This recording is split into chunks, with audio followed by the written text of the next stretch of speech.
Quand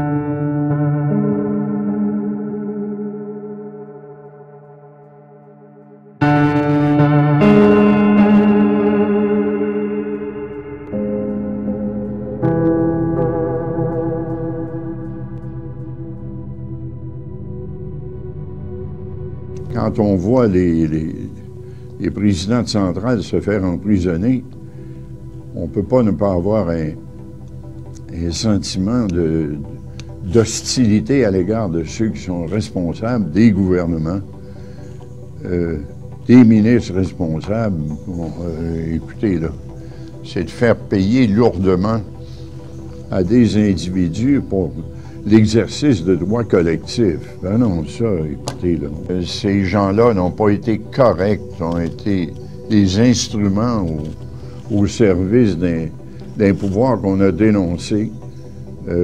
Non, là-dessus, non.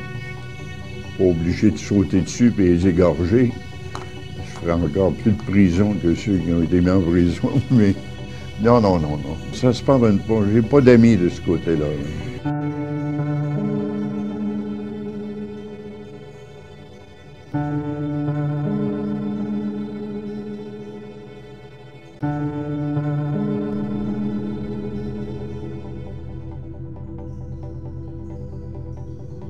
C'est en février 71 où le Conseil confédéral de la CSN, ça c'est l'instance suprême entre les congrès, c'est le Conseil confédéral qui décide. Là, la FAS, la Fédération des affaires sociales du temps, avec Norbert Rodrigue qui en était le président, et le syndicat des fonctionnaires provinciaux, c'est Jean-Paul Brelu qui était le président. Brelu a proposé, puis Norbert a appuyé, qu'on s'arrange pour avoir un front commun au moins interne à la CSN. En 1972, le Front commun a été créé parce que le gouvernement amenait une nouvelle approche au niveau des négociations, notamment au niveau salarial, et c'était d'avoir une politique unique pour l'ensemble du secteur public et parapublic. Et à partir de là, on était affilié à cette époque-là à la CSN. Donc, on s'est organisé, premièrement, pour dire qu'au niveau du secteur hospitalier appartenant à la CSN et les fonctionnaires provinciaux, on devait faire une négociation conjointe. Également, un autre volet qui avait été rajouté, c'était de voir avec nos camarades de la FTQ et de la CEQ à l'époque, les enseignants, si on ne pouvait pas mettre sur pied un front commun pour avoir une seule et unique table de négociation où on regroupait les 210 000 travailleurs du secteur public et parapublic à l'époque. Parce que tu ne fais pas un front commun pour faire une négociation traditionnelle. Ce que tu es capable d'avoir tout seul, tu n'es pas obligé de mettre tout le monde ensemble pour l'avoir.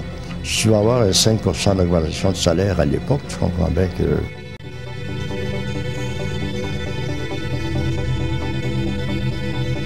C'était une période où les enjeux se discutaient de manière très audible. Il y avait un grand écho à ce que nous organisions à l'époque. Là, on entreprend nos négociations intercentrales pour bâtir une politique salariale intercentrale. Le gouvernement parlait de plus en plus d'imposer une politique salariale globale. On regarde ça dans l'ensemble, puis c'était des discussions quand même assez laborieuses entre nous aussi, il faut le dire. Nous étions concentrés autour de la profession des enseignants, mais quand on est dans une centrale comme la CSN, il y en a des enseignants, mais il y avait aussi des professionnels du gouvernement à l'époque, il y avait même une période où il y avait des fonctionnaires, il y avait aussi des employés de soutien, l'école bleue, etc. Donc à mettre ça à l'intérieur de certains paramètres là, pour qu'il y ait de la cohérence, même chose à la FTQ, c'était un grand défi.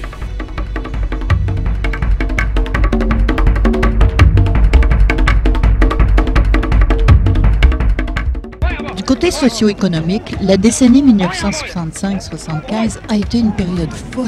Il y avait des grèves tout le temps, des manifs à répétition, il y a même eu des morts.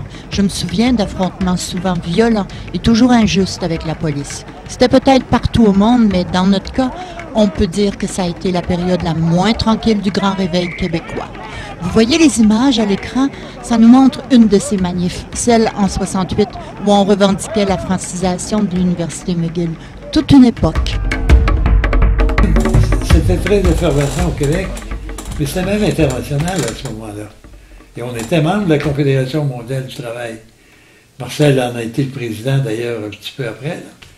Mais on siégeait tous les deux sur le conseil d'administration de la Confédération mondiale. Alors, on voyait ce qui se passait là aussi, dans les autres pays, comment ça bougeait ailleurs aussi. Et ça bougeait tellement que la Confédération mondiale est disparue quelques années après. Alors, c'était un mouvement...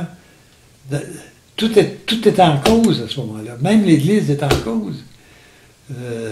Les gouvernements étaient en cause. Le Parti québécois était en gestation à ce moment-là.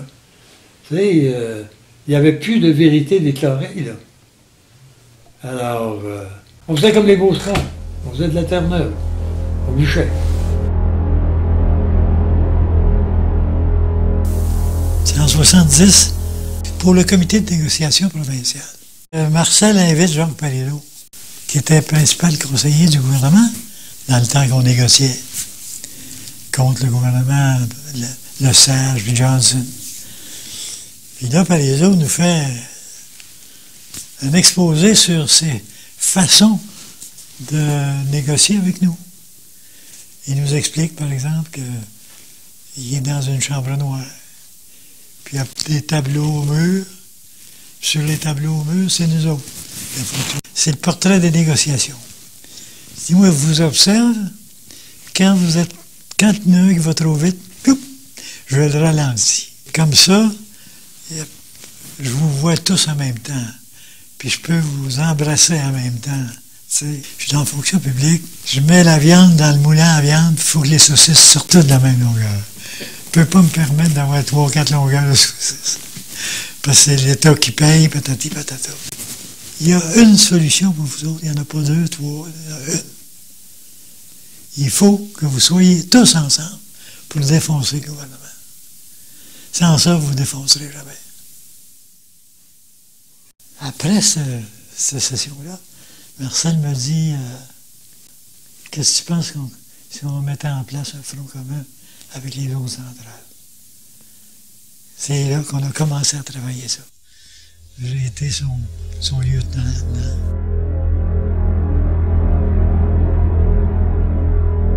Les négociations précédentes, la FTQ, la CEQ, la CSN se présentaient en ordre dispersé. Le père a pris les choses en main. En fait, au mois de décembre, fin décembre, il a fait une intervention dans Québec Presse, dans laquelle il sommait la CEQ de se joindre au Fonds commun. Parce que la CEQ, ils se sont beaucoup conscientisés à partir de ce moment-là. Il y avait encore des relents de corporatisme, parce que ça s'était appelé la corporation jusqu'en 1977. Tu sais, des bateaux de 50 000 personnes comme ça, ça ne se change pas du jour au lendemain.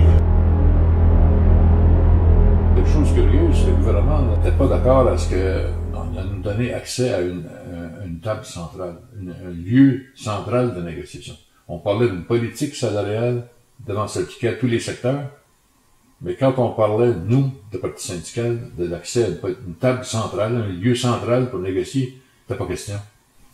Là, il a fallu faire des pieds et des mains, et c'est allé jusqu'au mois de février 72, où là, nous avons pris les moyens de nous faire entendre. Nous avons tenu des assemblées dans toutes les régions du Québec, intercentrales, etc. Et nous avons tenu un mandat de grève, c'était autour du 10 février. On a fait une tournée avec les grands, y compris le Forum de Montréal, le Colisée de Québec et des grands arénas des régions. Nous, le monde ordinaire. Nous, c'est ça, nous, le monde ordinaire, nous, les 210 000.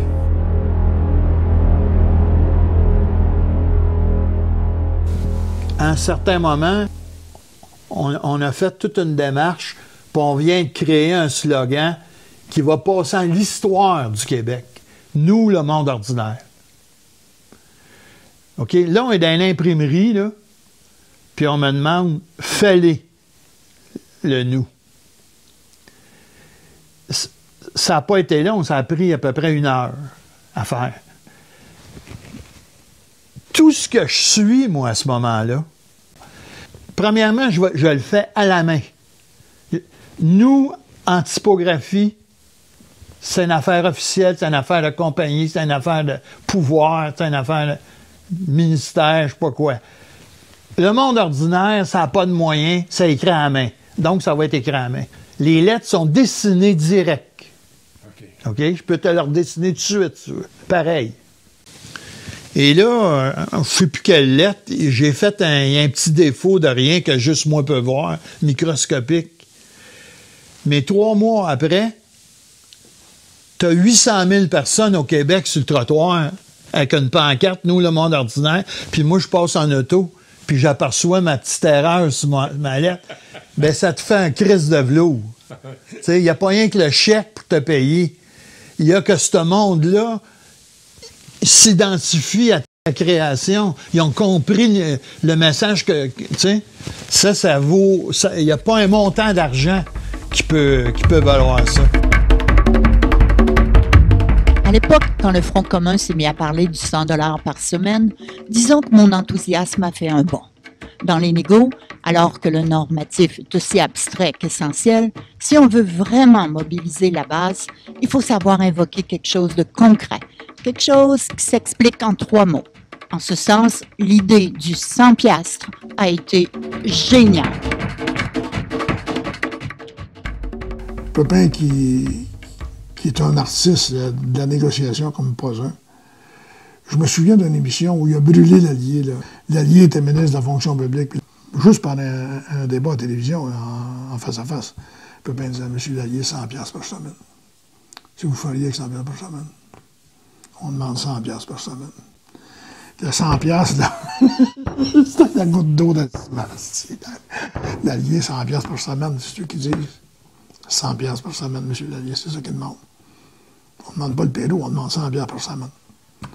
Il l'a défaite. Il y a un souvenir de ça, Jean-Paul, assez douloureux, mais il sait que Pépin l'avait fait, là. Il l'avait fait pourquoi? Parce qu'il y a des convictions qu'il mettait de l'avant. On demandait 100 $ par semaine. Même dans les usines, le monde disait, Calais, c'est quand même pas encore 100 $ par semaine. Ça fait longtemps que nous autres, l'usine, on gagnait ça, 100 $ par semaine, là. En 72, 100 $ par semaine, ça fait longtemps qu'on avait ça à l'usine. Ça fait ça à 2,5 piastres en 64.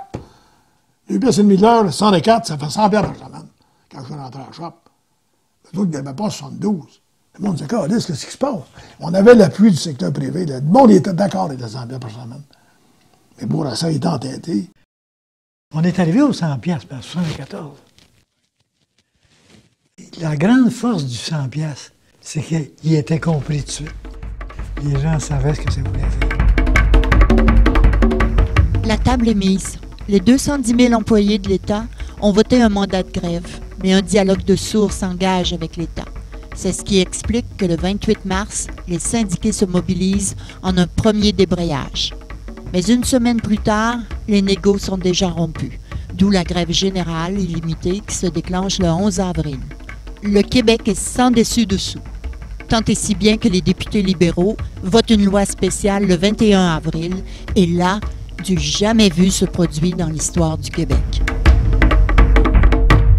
La grève qui a découlé des mandats qu'on avait obtenus en février, en mars 72, il y a eu une demande d'injonction pour nous empêcher de la faire et nous n'avons pas obtempéré à la demande d'injonction. Donc c'est à partir de là qu'ils nous ont accusés de mépris de cour. Et là, nous avons décidé ensemble, les trois, de dire qu'on commandait le retour au travail, ce qui était très pénible pour nous. Plus tard, nous recevrons cette mesure d'outrage au tribunal. Nous nous présenterons devant la Cour. La Cour étant en retard, moi, je n'ai jamais aimé les retards. Alors, nous avons quitté la Cour. Ils nous ont condamné à 1 an de prison, en notre absence, bien sûr. J'ai assisté à ça intimement parce que j'étais assis à côté de Marcel au palais de justice. Quand Marcel m'a dit « Juge, je suis en retard. Tu me connais? J'aime pas les retards. » Quand il dit « Je te reparle dans 5 minutes. » 5 minutes après, il me dit « Il est pas encore arrivé. » Je m'en vais. Moi, quand on me convoque, je suis là. Il se lève, puis il part. Puis ils vont au Charbonneau, puis Louis Laberge partent à courant en arrière. Mais le temps qu'ils ne se rendent pas compte de rien, le temps de le dire, ils sont dans un taxi, puis ils s'en vont à l'IDN de Sainte-Foy. Et là, moi, Marcel m'a dit, tu restes là. Moi, j'attends. Le juge m'arrive, puis Géographie appelle les trois. Les trois ne sont pas là. Paf, 1 an de prison. C'est comme ça.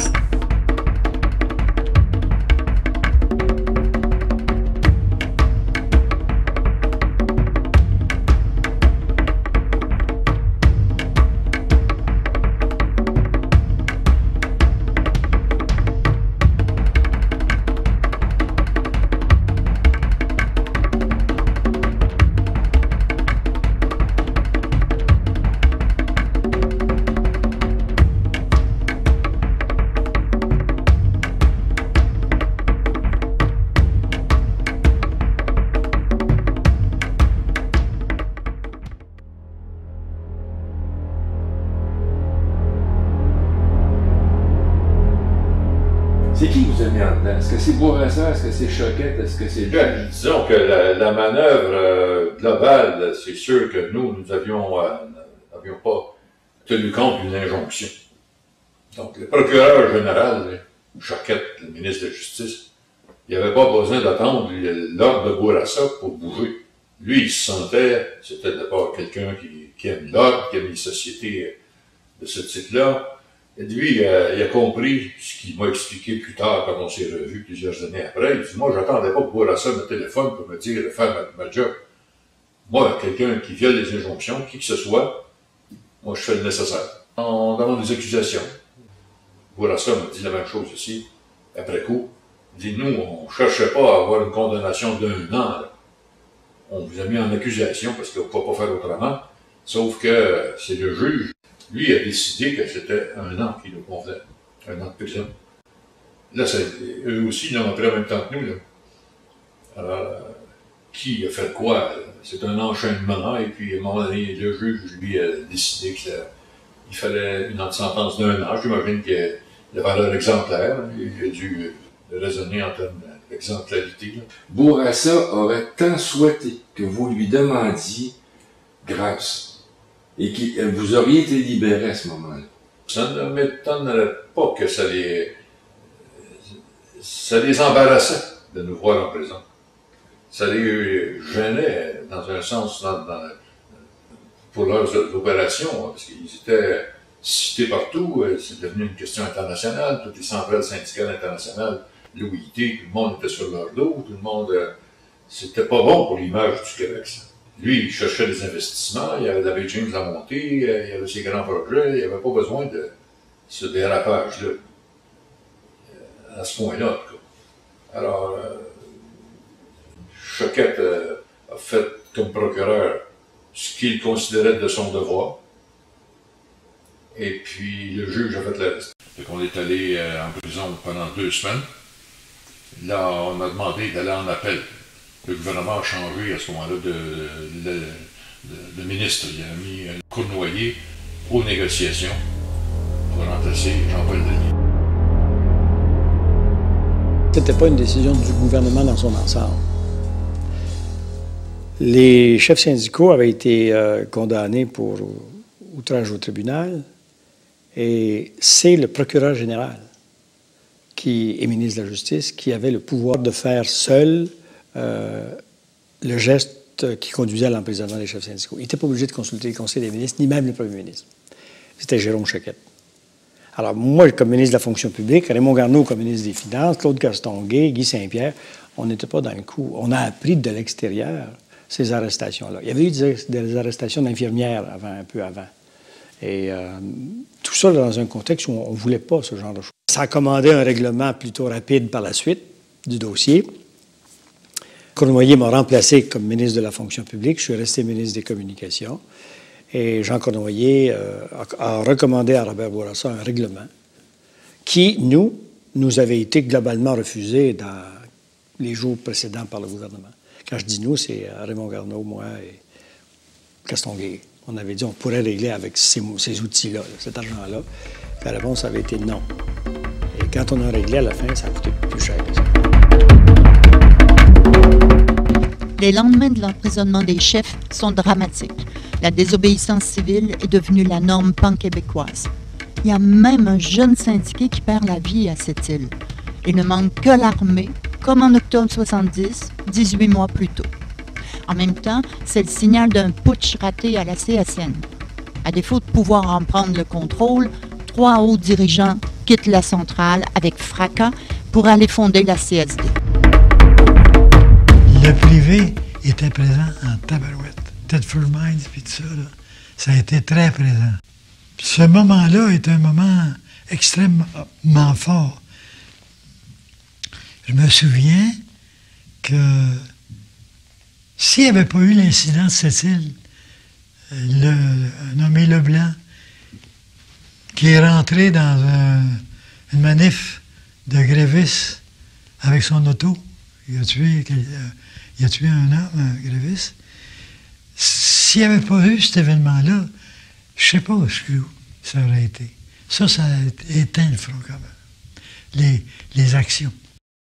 Parce qu'oublie pas que Sept-Îles était pris par les syndiqués.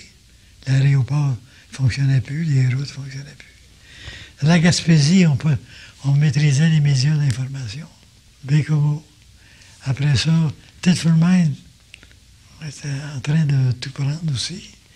C'était un mouvement guidé par la volonté de la base. Hein. Nous autres, c'est parti, puis la force s'est dégagée le jour où on a dit « Faites ce que vous pouvez. Allez-y. » Alors, tabarnouche. Là, mon vieux, ça a éclaté partout. Alors, avec l'incident de Sept-Îles, ça a tranquillisé les forces. Les gens se sont mis à se questionner.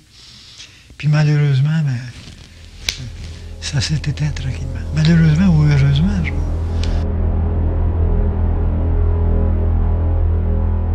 Pépin est président, Dalpé est vice-président, Raymond Parent est secrétaire, Dion est trésorier, puis Amédée Daigle est directeur des services. Ils sont 5.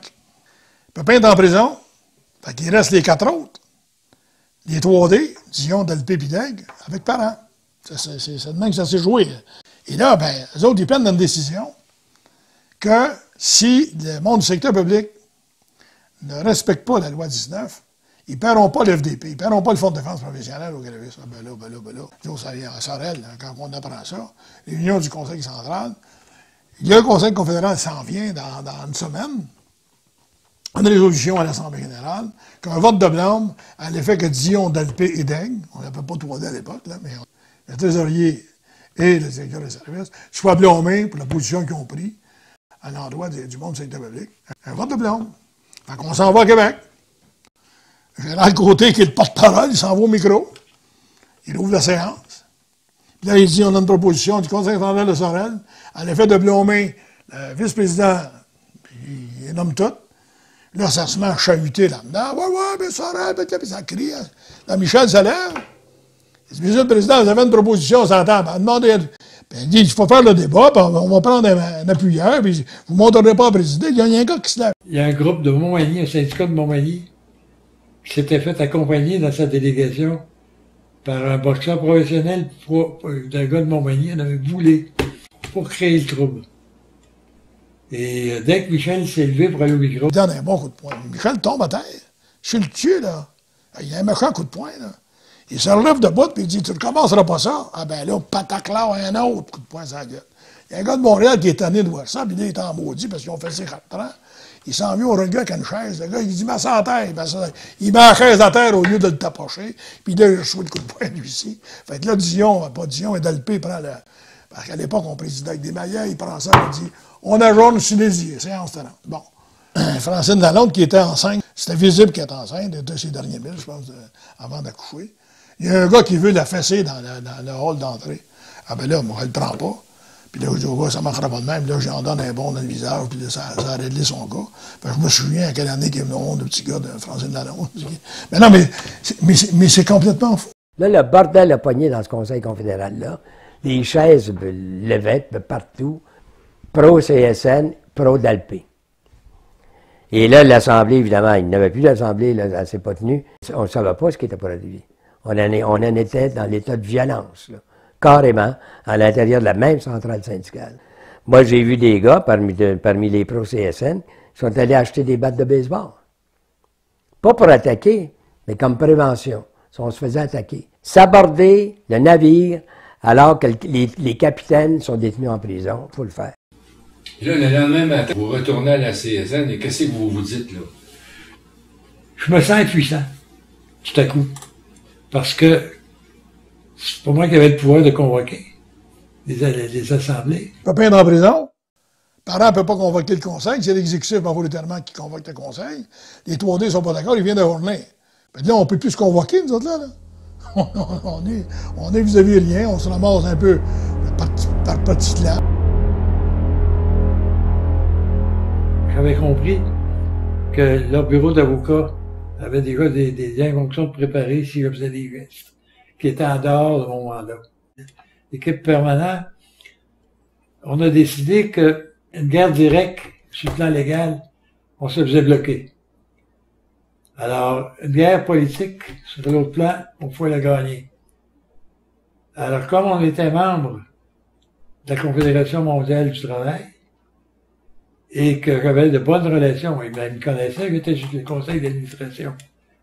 J'ai téléphoné au secrétaire général, puis je lui ai dit, c'était Jean Bruck, je lui ai dit, Jean, viens m'aider.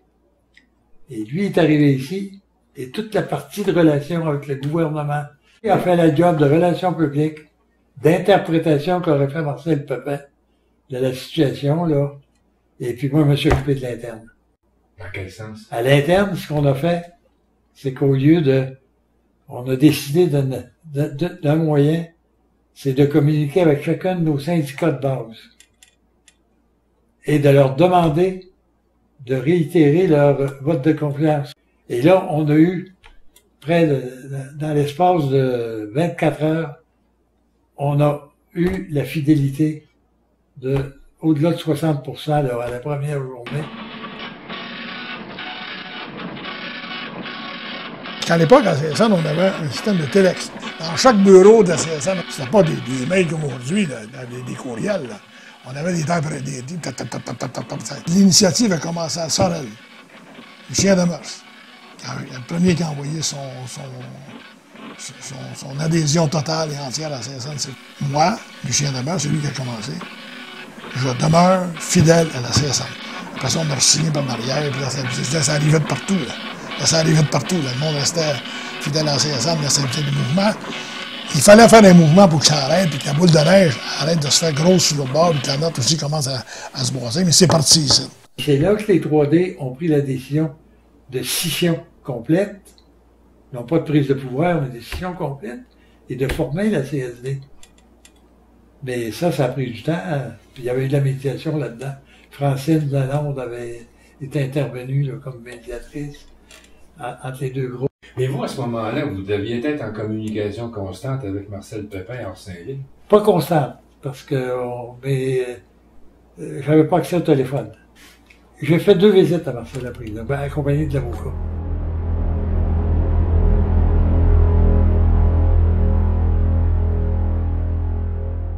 Marcel, il ne voulait pas jouer le martyr, mais plus il était en prison, plus ça se mobilisait, parce que c'était quand même un fait d'armes. C'est un fait un peu... c'est une grosse shot, ça, 3 présidents centrales en prison, là. Même des pays totalitaires, ça n'arrive pas souvent, là. C'est à Sorel, la ville, nous autres, on occupait le poste de radio. À Thetford, le poste de radio était occupé. Sept-Îles, c'était la loi des syndicats qui s'appliquait. Partout, c'était ça. Et à partir du moment où ils ont été en appel, ça s'est calmé. Mais Pépin, lui, en prison, il voyait qu'il y avait des rapports, là. Il voyait que la mobilisation, le fait qu'il soit en prison, la mobilisation allait bon train. Il n'était pas intéressé beaucoup à aller en appel de sa décision, parce qu'il disait, c'est lui qui nous a mis là, il n'y a rien qu'à nous sortir. Mais pour s'en sortir, il faut aller en appel. Et là, Cournoyer faisait des pieds et des mains pour qu'il y aille en appel, parce que Cournoyer voulait que la mobilisation cesse, ou que le peuple commence à se calmer un peu, parce qu'il voyait que ça se mobilisait partout au Québec. Fait que là, lui, il voulait que ça arrête, là. En allant en appel, il savait qu'il y avait un peu d'apaisement. Et l'FCQ a décidé, puis Dédé Desjardins était là-dedans un peu aussi, il a décidé de... On va aller en appel. Donc, c'était réglé. Si Dédé Desjardins était à gauche, là, moi, j'étais un Zoulou, Canado dans le nez, là. Tu sais, lui, il était à droite. C'était un gars de droite, là. C'était un gars de pouvoir, c'était un gars d'argent, là. Oui, il a organisé les élections de plusieurs candidats libéraux, c'était connu, là, tu sais. Il a parlé de l'argent pour noyer, puis là, il a dit, écoute bien, essaye de raisonner ta gang, il faut que ça arrête, ces là. Face à la crise, Raymond Parent, le secrétaire général de la CSN, tient le fort. Mais aussitôt libéré, Marcel Pepin reconvoque le Conseil confédéral ajourné dans la violence et fait destituer sans solde le trio d'Alpé, Dion, d'Aigle. En attendant le congrès de juin, 3 remplaçants sont élus, dont Norbert Rodrigue comme premier VP. Les 3D se retrouvent sans locaux. Ils doivent abandonner ceux du 155 boulevard Charest à Québec. En attendant, c'est le Far West. Marcel et les 3, quand ils ont vu que c'était vraiment la scission, ils ont eu leur libération, ils sont sortis de prison. Et là, Marcel a repris à la CSN même. Oui. Première chose qu'il m'avait dit, viens Raymond, on a des choses à faire. Puis le lendemain, il avait fait conférence de presse pour dire qu'il excluait les 3D. Aller jusqu'au congrès, là, Pepin est là, Parent est là. Ben, moi, il m'avait libéré, mais j'étais à Québec, puis c'est lui qui était un peu le boss, le boss de l'anti-CSD qu'on se développait, parce que les autres, ils étaient encore dans Baptiste, là. Puis la Fédération de métallurgie, les autres, ils étaient partis en bloc, l'exécutif, moins quelques-uns, ils étaient partis en CSD. Et c'est là que Maurice Boucher est devenu président. Puis là, il y avait 2 Bouchers. Un Boucher qui était CSD, qui était pro-CSD, qui était président de la Fédération de métallurgie, puis tu avais Maurice Boucher. 2 Bouchers. Il n'y avait rien pour simplifier les affaires. Et là, le facteur, le matin, il en a le sac de mal. Mais je le dis comme je le pense, le style Dion, il était trésorier de la CSN, trésorier de la Fédération de la métallurgie, puis les trésoriers de la CSN, ils ont toutes la même crise d'habitude. Pour les per capita, ils envoient des enveloppes préadressées aux syndicats.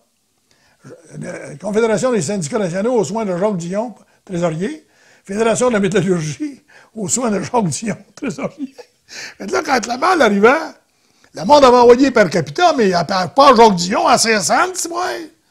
Mais lui, il voulait avoir la sacoche. Il voulait avoir le sac. Ben moi, il fallait que je me batte avec le gars de la CSD qui voulait avoir le sac tous les matins avec le facteur. On se battait pour vrai, là. On se battait aussi pour le sac à mal. Le facteur rentrait avec des poches blanches, avec le cordes, là, avec des anneaux en cuivre. Là. Puis il ne savait pas qu'à donner. On sautait sur le sac. C'est nos pères capita. Fait qu'eux autres, ils ont arraché le sac à mal parce qu'il y avait la malle de la métallurgie CSD dans le sac. Puis les autres, on disait, non, je suis plus à vous autres. C'est à nous autres, il y a des syndicats qui envoient de l'argent à CSN. À un moment donné, ils disaient, Raymond, monte au bureau de Raymond, là, tabarnak, on se battait tous les matins, là. Il dit au gars de la poste qu'on va aller le chercher, le sac. Non, ça va être plus simple demain. La malle de la CSN, garde là, on va aller la chercher. Le facteur, lui, sait plus. En dernier, il garde le sac. Il rentre. Je dis, oui, il mettait le pied dans la porte en bas, puis il garde le sac. Alors, Bon, ça, c'est pas ça. Mais ça, c'est passé pour vous, là. Il y a eu élection. Dans les vraies élections au Congrès. Pepin est resté comme président. Thibault a battu Parent, contre toute attente. Parce que les salariés de l'époque avaient négocié la convention collective. Ils avaient menacé de faire le lockout, ils l'ont fait battre au Congrès. Et tu sais que quand la mère de Parent a appris que Raymond s'était fait battre, elle est morte. Elle est morte. Elle a appris ça en radio. Ouais. Puis Raymond pouvait toujours aimer Raymond, moi. Quel bon gars. Oh. Puis il s'était battu, il était tout seul. On est allé en appel, et là, en allant à l'appel, ils nous ont laissé sortir. Et la négociation s'est terminée à l'automne 1972. Les enseignants n'ont pas voulu signer le résultat de la négociation. C'était donc un décret les décrets tenant lieu de convention qui ont été adoptés.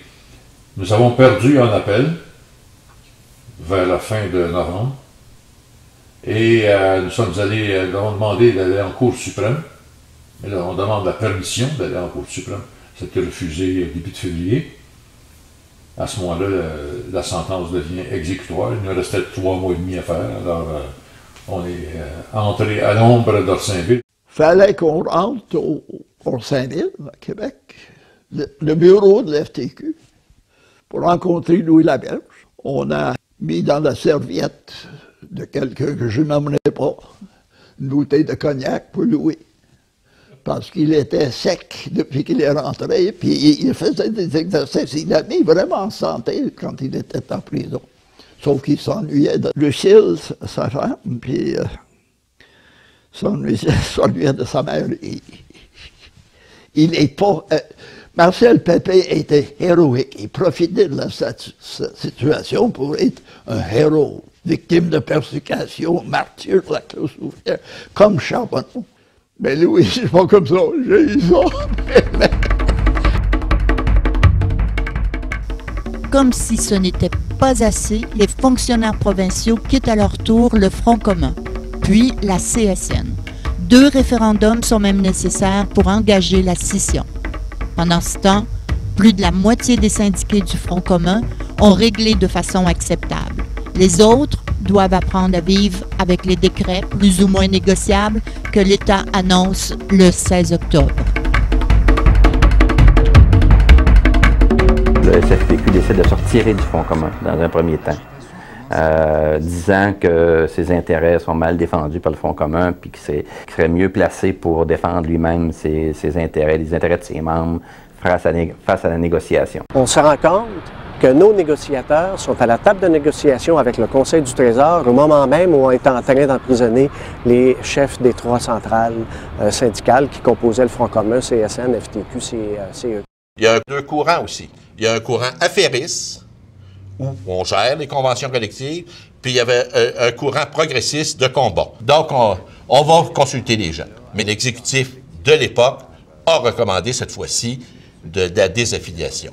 Et la désaffiliation a eu gain de cause. Cependant, un vote excessivement serré, environ 51-49 %.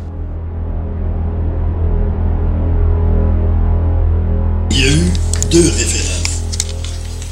Un premier qui avait à peu près, je dirais, 95-96 %, si c'est pas plus, des sections syndicales de la région de Montréal qui étaient d'accord pour demeurer affiliés à la CSN et avec le Deuxième Front et avec les actions politiques qui se menaient. Par contre, dans les régions et Québec, là c'était différent. À Québec, il y avait peut-être 3-4 sections syndicales sur une vingtaine qui étaient pour demeurer affiliés. On a quand même remporté le premier référendum. Par une assez bonne majorité, je pense au-delà de 60%, 66%, là, que les gens ont voté pour demeurer affiliés. Et c'est après, en 72, qu'il y a eu le 2e référendum. Et là, cette fois-là, c'est plus Brûleux qui était président. C'était Arguin-Legui, et là, ça a été clair, il était contre l'affiliation. On pense qu'il y a eu beaucoup de nouveaux membres qui ont voté. Membres qu'on n'a jamais vus après. Est-ce qu'il y avait des similitudes idéologiques entre les Brûleux, Arguin-Legui et les 3? Dans le contexte, hein, Chartrand brassait aussi, tout ça. Alors, la désaffiliation a été une guerre sale où tout était permis comme coup pour les pro-désaffiliation. Il y a même des lettres qu'on envoyait, en disant que ceux qui étaient pro-CSN étaient des gens qui voyaient dans l'assassinat de Laporte un geste glorieux, puis ainsi de suite. Les 3D, c'est un move, là. Quand ils l'ont fait, ils ont approché, ils auraient aimé avoir la SFPQ, mais ils l'ont eu. Arguin-Legui voulait avoir la main mise sur l'organisation. Ça, c'est clair. Dans le scénario, ce qui était prévu dans la petite histoire, là, comme on pourrait dire, c'est qu'on se désaffilie, Arguin-Legui va ramasser la présidence du SFPQ, Brûleux, on s'organise pour le tasser. Puis là, c'est la machine Arguin-Legui qui s'en va. Il a été là au-delà de 20 ans comme président. Et c'était véritablement un empire Jean-Louis Arguin-Legui. On ne peut pas dissocier l'histoire du Front commun de 72 de celle de la CSD et du SFPQ. Pourquoi? Parce qu'à partir du moment où le Front commun s'attaque à l'État, c'est au jeune régime libéral de Robert Bourassa qu'il le fait. Or, la machine libérale est redoutable et elle va réagir à sa façon. D'un côté, la ligne dure des Jérôme Choquette et consorts, d'un autre, la gamique occulte habituelle, en l'occurrence la zizanie que l'on installe à la CSN. D'où les 3D, profitant d'un mécontentement chez de nombreux syndiqués, exacerbant certains irritants idéologiques, on va aider à la mise en place d'un chaos. Ainsi, le Front commun sera affaibli et le régime Bourassa protégé.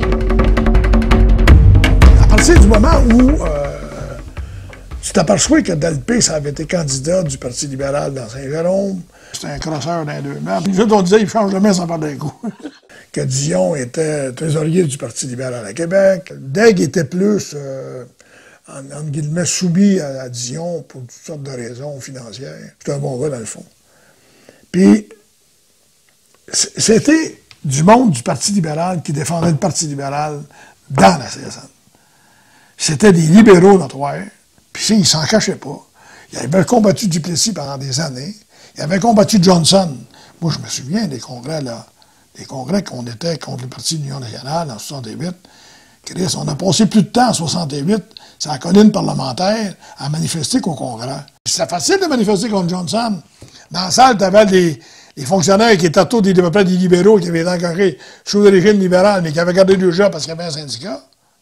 C'était des libéraux notoires, ou à peu près tous. Puis tu avais les militants libéraux qui avaient combattu Duplessis pendant des années, qui étaient restés libéraux. Puis c'est Johnson qui était au pouvoir de l'Union nationale. Si vous mobiliser le monde, ça faisait le même. Mobiliser le Congrès, ça faisait en pilote, tout le monde te le voit. On s'en va manifester contre Daniel Johnson. On va y parler là, qu'est-ce que tu veux? C'était ça, c'était des libéraux. Les conseillers syndicaux qui sont là, ils sont aussi souvent des organisateurs du Parti libéral en région. C'est la même gang, là. Moi, j'ai vu au Congrès de 72 du monde déchirer le cadre du Parti libéral, pas du PQ, là. Choqué par le Parti libéral au micro, déchirer le cadre du Parti libéral.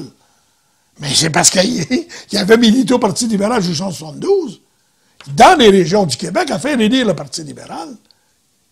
Puis là, il y a le monde déchire le cap puis déchire le chemise là-dessus, mais les permanents qui sont avec les 3D sont aussi dans des régions, les organisateurs du Parti libéral, qui ne peuvent pas tolérer que Marcel n'écoute pas, que Marcel veut ci, puis que Marcel est contre l'attitude du gouvernement libéral, qui ne sont pas d'accord avec toute l'action politique qui se mène, qui est un peu hargneuse en l'endroit du Parti libéral, avec les documents de Compton, puis d'avenir. Et ouais, que là, on tire des bottines à Bourassa en Christ, là. On tire dans le Parti libéral, on tire dans le chaloupe du Parti libéral, plein de trous, puis ils n'aiment pas ça. Les trois centrales ont publié des manifestes. On était très, très militants, très à gauche. La CSN, ne comptons que sur nos propres moyens, qu'on a publié le 4 octobre 1971. Ensuite, la CEQ a publié l'école service de la classe dominante. Au service de la classe dominante. Et 6 mois plus tard, la FTQ a écrit l'état d'ouvrage de notre domination. C'est Frenette, je pense, qui avait écrit ça. Frenette et Leclerc.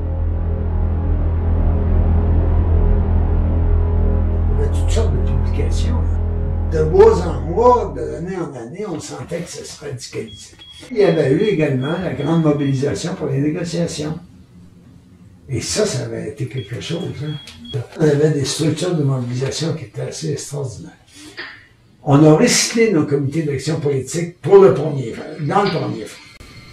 Or, ces comités-là sont devenus des structures de mobilisation et de communication. Et durant tous les mois où ça négociait, l'OMA était informé 2 fois par semaine de l'état exact des négociations. C'était une pyramide. On avait des responsables régionaux, on avait des responsables de toutes les fédérations, et finalement, ça arrivait jusqu'à la base, dans l'espace de 2 jours. Ça se rendait. Ça mobilise du monde, ça. Et puis nous autres, l'action politique, on fait ça dans le tas. On prenait des positions, on rencontrait les journalistes, puis on suivait la ligne qui avait été définie par les congrès, là. Et eux autres, ils n'en pouvaient plus.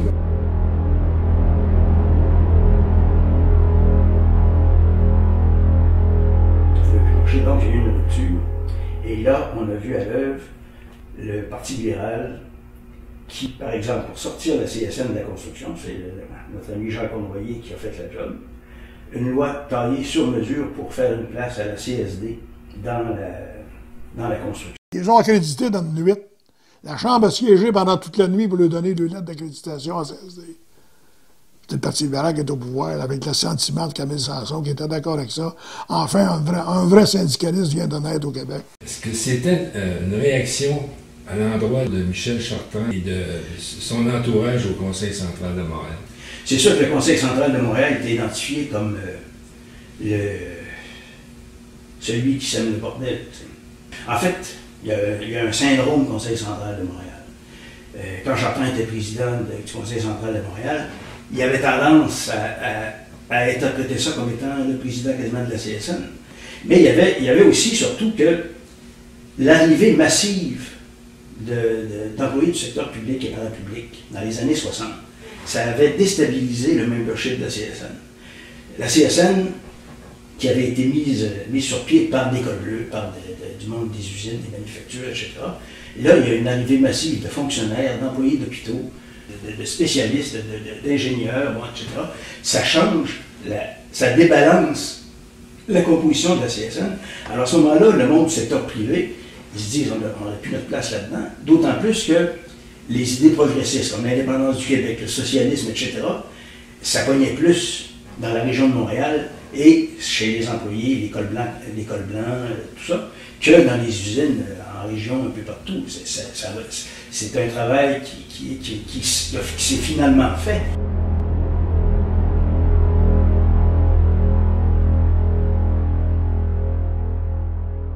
Les 3D commençaient à grincher des dents. Pour eux autres, on est des communistes, on est des socialistes, on va perdre la CSN, en tout cas. Puis là, ils décident de quitter. Puis, le meneur de jeu, c'est Dalpé puis Dion, les meneurs. Daigle, lui, il suit. Fait que, ça s'est fait... ça a été dur. Je me souviens, moi, d'une assemblée à Ottawa, les hôpitaux, on avait des hôpitaux à Ottawa, membres de la CSN, puis membres de la Fédération. J'étais allé à une assemblée générale, et la police d'Ottawa entourait la salle, en dedans. Les 3D avaient appelé la police, puis ils étaient en dedans. Puis je me souviens que j'étais avec Renaud Flynn, puis le monde, là, t'avais une moitié de la salle pour la CSN, puis une moitié pour les 3D. Puis ça se levait chacun le tour, ça. Ah, ça brossait en tabarnak. Quand, à un moment donné, la police est venue pour nous sortir, moi puis Flynn, puis ça, là, les gens se garochaient, ils ne voulaient pas nous laisser sortir. Là. Les pros CSN nous tenaient, puis les 3D nous poussaient. ça a été rough, tu sais. Incroyable. Donc, ça a créé des tensions, puis bon, il y en a qui ont profité de ces tensions-là, parce que Dalpé avait toujours eu dans la tête de devenir président. D'ailleurs, Marcel Pépin avait démissionné. Il avait démissionné en juin 1971, parce que les tensions étaient devenues trop difficiles à l'exécutif. Il se faisait toujours bloquer parce qu'il était minoritaire avec Raymond Parent. Il y avait les 2B puis les 3D. Raymond Parent, Marcel Pépin, Daigle, Dion, Dalpé. Bon. Alors, il annonce qu'il va quitter la présidence au Conseil confédéral d'octobre 1971. C'est à ce moment-là qu'on écrit le manifeste. Il n'y a plus d'avenir pour le Québec dans le système économique actuel. Le Conseil confédéral donne mandat à l'exécutif de poursuivre le travail. Un mois plus tard, le 4 octobre, fête de Saint-François d'Assise, le document est livré au Conseil confédéral. C'est un standing ovation incroyable. Puis on s'en va dîner au Montréal Barbecue avec Marcel Pépin, puis le groupe des 3D sont arrivés, puis là, Dalpé est venu nous voir. Puis il a dit, si vous voulez parler en mal de nous autres, parlez-en, il n'y a pas de problème. Tu sais, puis lui avait sa lettre d'acceptation de la présidence dans sa poche. Au retour, Marcel Pépin, il dit, j'aurai une déclaration à faire. Je reste. Oh là là. La déconfiture. Puis là, on est en octobre 71. L'histoire des 3D, c'est en mai 72. Alors, les 3D ont ruminé leur défaite, parce que si Pépin partait, c'est sûr que la CSN qu'on connaît 50 ans plus tard, elle serait plus pareille. Ça aurait été très, très, très différent. Je l'ai connu, Dalpé, quand il était agent d'affaires à l'usine aux employés de bureau de la demi-heure.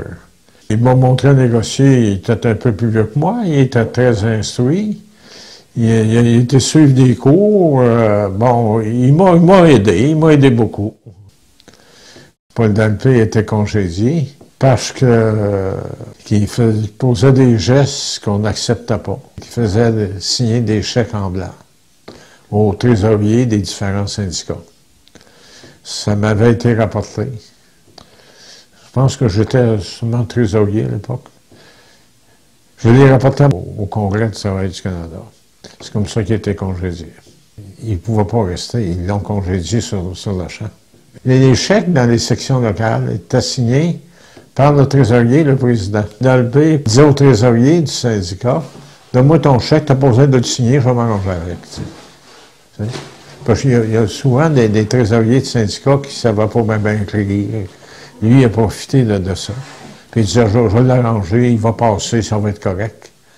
C'est la façon qu'il y avait d'avoir des chèques signés blancs. L'étourdie, c'était une opération de transfuge vers le pouvoir politique, pour le pouvoir politique, pour faire plaisir au pouvoir politique. Tu sais, c'était une traîtrise pour moi. Il déchirait plusieurs pages de l'histoire. Tu prends des années à construire des organisations, une organisation, la solidarité minimale, parce qu'on a toujours besoin, puis tout ça. Puis il arrive tout, là, qui déchire tout ça. Ça se peut pas. C'est inacceptable.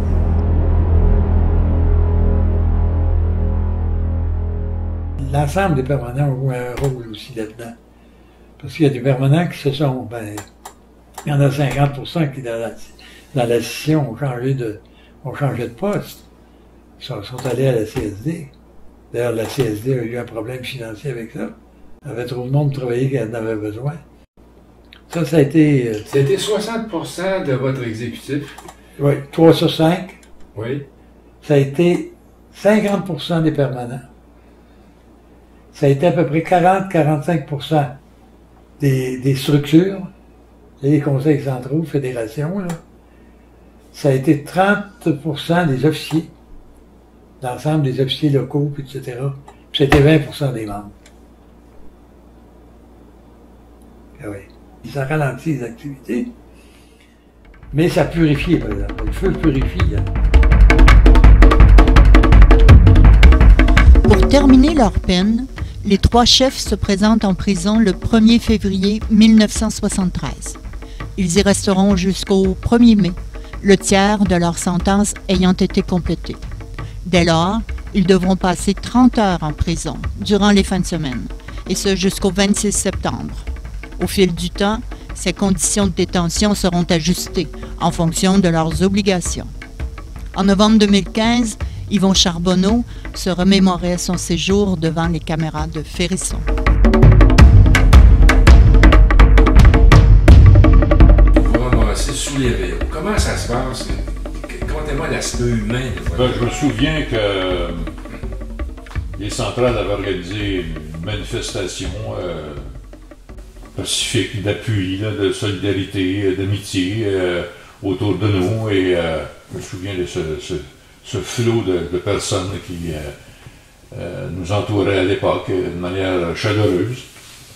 Et puis, à un moment donné, les 3 présidents avaient prévu un moment d'intimité avec leur famille aussi, ou avec leur personnel. Alors, vers 9h, on s'est retrouvés à Orsainville. C'était l'heure d'entrée.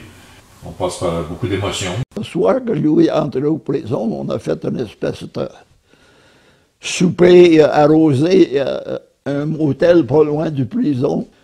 Toute la gang ensemble, on a escorté Louis à la prison. Puis on l'a livré aux autorités, comme on dit.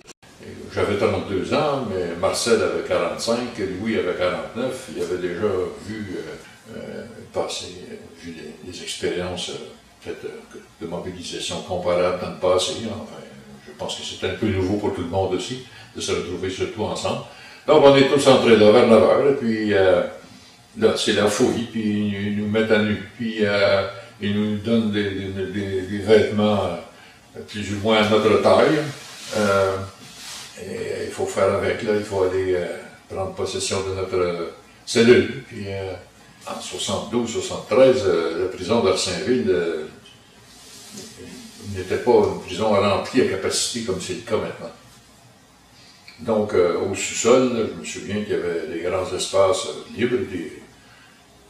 Le terme utilisé en prison, ce sont des wings, des petits dortoirs de 10 lits, plus une petite salle commune pour jouer aux cartes ou manger, puis la salle de bain. Alors, nous étions des 3 dans un wing pouvant accueillir normalement 10 personnes.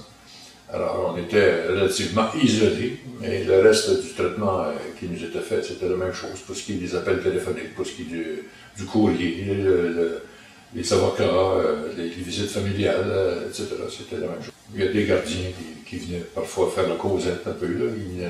C'était quoi la dynamique entre vous 3? C'était une dynamique, chacun fait ses affaires. Premièrement, on recevait du courrier abondamment, nos documents de centrale, tout ça, ça nous occupait beaucoup. Chacun aimait lire aussi. Et Louis Laberge et moi, on avait allé au gymnase chaque jour, passer 1 heure. Donc, on rencontrait d'autres détenus aussi. Et puis, il y en avait un qui était entraîneur de son métier, entraîneur physique de son métier. Donc, ça allait bien ensemble. Et nous devions avoir en principe des tâches aussi. Alors, Marcel, il avait été affecté à la bibliothèque, sur le papier. Mais je pense qu'il n'a pas passé 2 heures, 3 heures à la bibliothèque non plus. Laberge était affecté au gymnase. Moi, j'étais affecté à l'enseignement à distance. C'est supposé que j'obtenais pour les détenus des cours adaptés à eux. J'ai entrepris des démarches, mais ça n'a jamais abouti. Mais il y a aussi des détenus qui demandaient des permissions spéciales pour venir nous rencontrer, surtout des gens qui veulent un emploi à la sortie de la prison. Les gens de métier ou les gars qui n'ont pas de métier, justement. On a trouvé en général que c'était du pauvre monde qui se trouve en prison. C'est vraiment des gens plutôt démunis. Les gens qui contrôlent mal leur émotion, qui se sont battus ou qui ont fait une petite agression, qui ont cassé une vitrine ou qui ont défié la police. C'est du menu fretin là, à 90%. Là, les gros et grands bandits, là, ils ne sont pas à l'intérieur. Ils continuent de se promener. Nous, on avait en principe nos occupations. Marcel, c'était une personne qui lisait énormément. N'importe quoi, il lisait des heures et des heures de temps, même la nuit. Il mangeait peu. Laberge, lui, était plus physiquement actif, il bougeait plus, des fois il n'était pas trop content de sa cellule, où il faisait des représentations pour améliorer ci, améliorer ça. Moi, j'étais dans mon coin, plutôt tranquille. De temps en temps, on parlait ensemble, ou bien on prenait des repas ensemble. On jouait aux cartes aussi. Est-ce que ça vous a rapproché? Oui, certainement, oui. Pépin et Laberge se connaissaient depuis déjà plusieurs années, à travers les secteurs qu'ils représentaient les uns les autres. Ils avaient eu à faire des manœuvres conjointes où ils avaient dû s'affronter aussi sur certaines questions. Dans le domaine de la construction, ça ne tournait pas rond. Et souvent, il y avait des rivalités entre certaines fédérations de la CSN et certains syndicats de la FTQ. Les gars, ils ne se ménageaient pas non plus, mais au niveau des présidents, ça ne transpirait pas. Des fois, ils avaient leur conversation aussi entre eux sur des questions qui les concernaient plus que moi. Mais en général, on échangeait, écoutait aussi leur expérience, leur analyse. Marcel, c'était quand même une personne qui était formée en relations industrielles et qui avait vu plusieurs conflits, et qui avait sa vision de la négociation, qui connaissait bien les gens de Québec aussi, c'est-à-dire la plupart des ministres, ils les connaissaient, les sous-ministres aussi, parce qu'il avait eu affaire à eux à travers le secteur de la santé dans les années qui ont précédé. Laberge avait énormément de relations aussi avec ces Bourassa ou différents ministres ou Cournoyer, tout ça. Donc, moi, j'étais à bonne école pour apprendre comment faire face à ces problèmes-là et à ces relations-là. C'est ça, la prison, c'est une bonne école, finalement. Ouais, moi, j'ai beaucoup appris, certainement, à leur contact. C'est comme quelqu'un qui a la chance d'apprendre le tennis là, à côté de Federer et puis de Nadal. Je pense qu'il y a de quoi apprendre de l'un et de l'autre.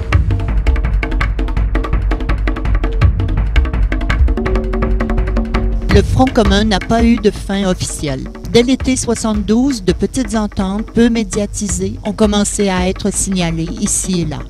Puis, à l'automne, tout s'est lentement consommé, sauf pour certains blocs irréductibles, tels les enseignants et les employés de la SAC, qui ont eu droit à un décret tenant lieu de convention collective. Mais 59% des 210 000 syndiqués du départ purent bénéficier d'une convention signée. On peut s'étonner qu'autant de désobéissance civile et d'agitation aient été aussi facilement balayés sur le coup. Et on peut s'étonner qu'un an plus tard, les électeurs québécois aient reporté Bourassa au pouvoir, cette fois avec 30 députés de plus, ne laissant que 8 sièges à l'opposition. Pourtant, la preuve était faite. Les négos sectoriels organisés en front commun pouvaient fonctionner. Pas toujours, mais assez souvent. Dans l'arsenal syndical, ils devinrent un outil hautement considéré. Cela dit, aucun front commun n'a marqué la mémoire collective autant que celui de 1972.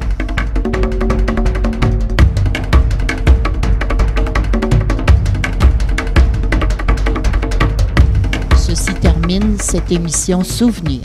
Nous espérons qu'elle a su vous plaire et que vous la recommanderez non seulement dans vos réseaux sociaux, mais aussi de vive voix dans votre entourage. Merci. Le Front commun, ça a été un apprentissage au grand rapport de force, un moment charnière, le moment de faire quelque chose. C'était la première fois que ça se produisait au Québec. Les gens n'ont plus jamais été pareils par rapport aux revendications. Ça fait perdre un peu de naïveté au monde. Ça nous a montré que les boss du privé, par exemple, avaient plus d'importance qu'on le pensait. Et bien du monde ne croyait pas qu'on y arriverait. Même nous autres, on était sceptiques des grands. Puis même nous autres, à tous les matins, on était obligés de négocier entre nous pour jusqu'où on va, puis comment demeurer, puis garder la solidité nécessaire pour se rendre où on veut aller. Alors, ça a été un mouvement, pour moi, extraordinaire.